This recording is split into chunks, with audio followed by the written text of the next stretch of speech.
The rain didn't fall on New Orleans that night. It clung. A thick, warm wetness that seeped into your bones and muffled the city's usual heartbeat of jazz and laughter. It was the kind of silence that comes before a scream, and in that silence they brought her. Packed in a reinforced glass case, bolted to the floor of a custom-armored truck, Annabelle began her unholy tour. Some objects, you see, aren't meant to be moved. They fester where they lie. Disturb them, and you disturb the darkness they've gathered. They called it a tour, a macabre carnival rolling across America, the Warrens' infamous collection, pieces of hell given physical form, paraded for the gawkers and the faithful. But one piece had a hunger the others merely whispered about. Annabelle. Not a toy. Never a toy. A vessel. A keyhole into a place where light doesn't dare venture. And on May 14th, 2025, they turned that key in the lock of New Orleans. Lena Dubois watched the armored truck roll down St. Anne Street from the peeling balcony of her tiny apartment. The air tasted of ozone and decay, the scent of the Mississippi mingling with something older, fouler. Lena wasn't a believer in ghosts, she was a prisoner of grief. 6 months since the cancer took her Sarah, her bright, laughing daughter. 6 months of silence in a too-small apartment filled with Sarah's drawings still pinned to the fridge. Lena felt hollowed out, a shell waiting for the next blow. Seeing the truck with its grim cargo felt like that blow landing. A cold finger traced her spine. She pulled her shawl tighter, but the chill came from within. The doll was installed in the grand, decaying ballroom of the Beauregard Key House, a once opulent mansion on the Garden District's edge, now a museum whispering of lost grandeur and older sins. Silas Thorne, the museum's night guard, a man whose skepticism was as thick as his New Orleans accent, oversaw the transfer. "Just a lump of rags and porcelain," he muttered to Lena, who'd taken a night cleaning job just to be out of the suffocating apartment.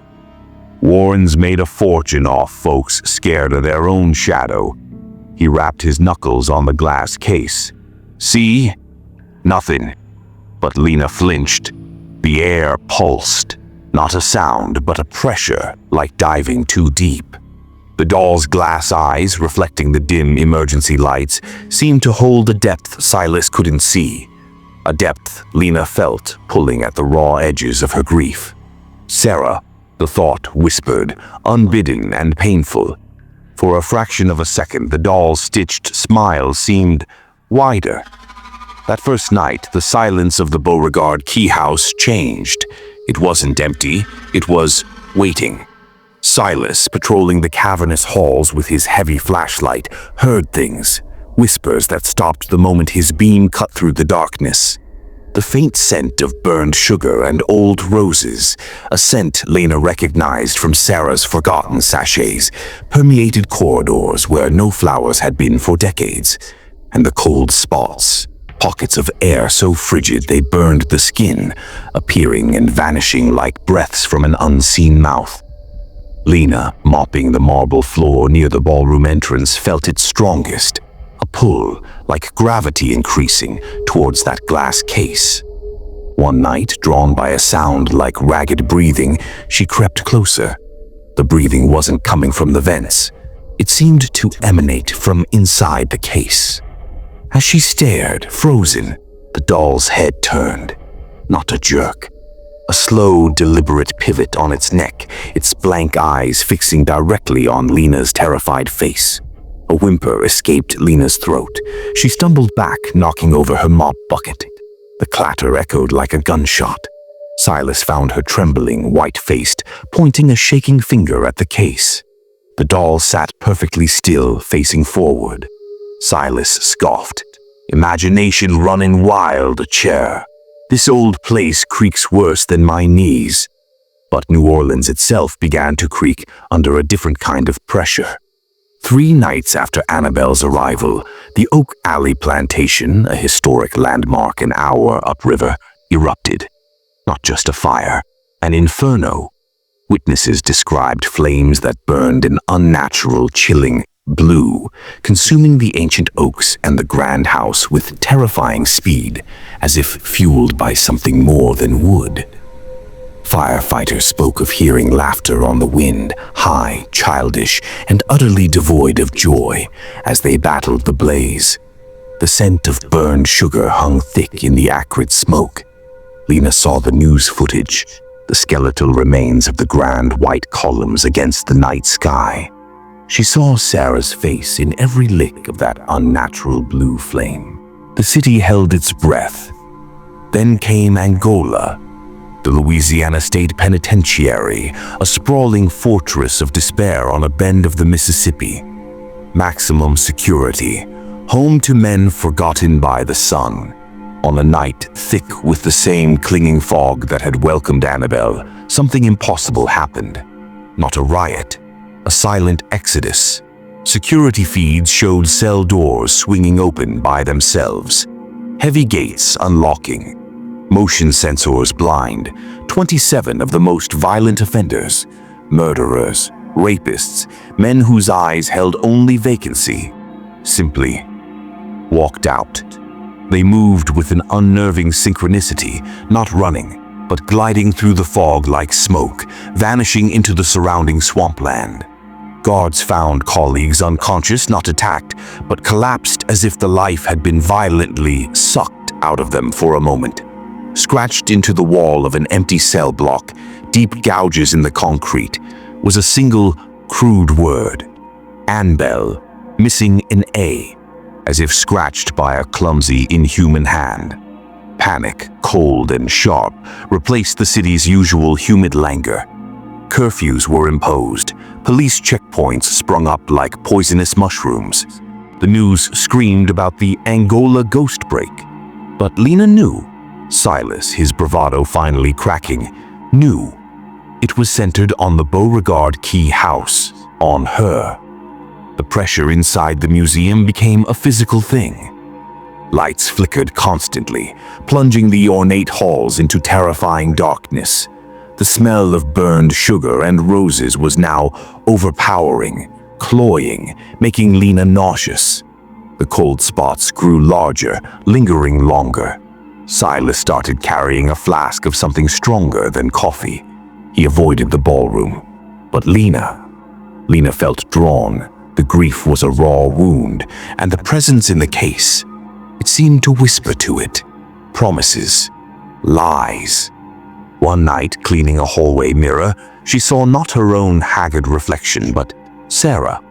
Sarah, pale but smiling, standing just behind her in the reflection, reaching out a small hand. Lena spun around, heart hammering. Nothing. Only the oppressive emptiness. But the reflection had been real. The doll was using Sarah, using her grief. The realization was a different kind of horror. The final descent began at St. Louis Cemetery No. 1. Marie Laveau's tomb, the Voodoo Queen's resting place, a site of power, reverence, and protection. On the night of a waxing moon, heavy with the promise of storms that never broke, it was desecrated. Not by thieves, by fanatics, or something wearing their skin. They broke in after midnight, figures seen moving with that same unnerving silence as the Angola escapees. They splashed the ancient whitewashed brick with what was later confirmed to be pig's blood and grave dirt. But worse, far worse, they gouged symbols into the sacred stone. Not random vandalism, precise, vile sigils, symbols known only to the darkest grimoires Warren had locked away, symbols of binding, of invitation. And at the center of the defilement, scrawled in the same blood, was the name, Annabelle. It was the connection, the key turning fully in the lock. The plantation fire, a beacon of chaos, the prison break, releasing vessels of violence, the desecration of Laveau's tomb, silencing a guardian, opening a door. All paths led back to the doll in the glass case. All energy flowed towards it. The storm broke over the Beauregard Key House. Not rain, but a torrent of pure, malevolent energy. Silas was on duty, fortified by cheap whiskey and fading courage. Lena, unable to stay away, haunted by the ghost of her daughter in the mirror, lingered in the servants' hallway near the ballroom. The lights died completely this time, plunging the mansion into an absolute blackness that felt alive. The drone became a roar, vibrating the floorboards, rattling the glass in the portraits of long-dead Beauregards, and the whispering, it wasn't a sound in the ears but in the mind. 1,000 vile promises, threats, and obscene parodies of comfort, all focused on Lena's shattered heart. "Mama, I'm cold. Let me in." Sarah's voice twisted, desperate, freezing her blood. Silas, flashlight beam shaking violently, charged towards the ballroom, shouting obscenities, a desperate attempt to reclaim control. "Enough! You hear me, you lump of rags? Enough!" He kicked open the ballroom doors. The beam fell upon the glass case. It was empty. Annabelle was gone. Silas froze. The air turned to ice. From the shadows behind him, a small figure darted. Not Annabelle. Elijah, the caretaker's mute 7-year-old son, who often hid in the museum after hours. His eyes, wide with terror Lena had never seen, were fixed on Silas. He pointed, not at Silas, but behind him, towards the darkest corner of the ballroom. His mouth opened in a silent scream. Silas turned. The beam swung. Annabelle sat perched on a velvet chaise lounge, a relic from the mansion's glory days. Her head was tilted. Her stitched smile was a rictus grin in the harsh light. And in her lap she cradled a small charred doll, a crude replica made of sticks and burnt cloth, its face a featureless scorch mark. A replica of the doll Sarah had loved. Silas's scream was cut off before it began. Not by a sound, but by an invisible force. It lifted him off his feet, suspended in the air like a broken marionette. His flashlight clattered to the floor, the beam illuminating dust motes dancing in the sudden, silent violence. His eyes bulged, his face purpling. Lena watched from the doorway, paralyzed, as Silas Thorne, the skeptic, was slowly, methodically crushed. Bones snapped like dry twigs. A wet, internal tearing sound echoed in the suffocating darkness. Then he was dropped, a broken sack of meat and bone, hitting the polished floor with a sickening thud. The whispering stopped. The drone subsided to a low, satisfied hum. The oppressive cold remained. Annabelle's head slowly turned towards Lena, standing frozen in the doorway. The charred doll in her lap seemed to smolder. The whispers returned, but now it was just one voice, Sarah's voice, clear, sweet, and utterly terrifying. "Mama, why won't you hold me? I'm so cold. She showed me the dark place, Mama. It's hungry. It wants you too." Lena's mind fractured. Grief and terror became indistinguishable. She took a step forward towards the voice, towards the abyss wearing her daughter's voice. The doll on the chaise smiled its awful smile. Then headlights cut through the ballroom windows. Engines roared, shouts echoed. The Warrens' handlers, alerted by the power surge and Silas's missed check-in, had arrived with a priest and armed security. The sudden intrusion shattered the spell. The pressure lifted slightly. The hum faded. Annabelle slumped on the chaise, inert, just a doll again. The charred stick figure lay in her lap, cold ash.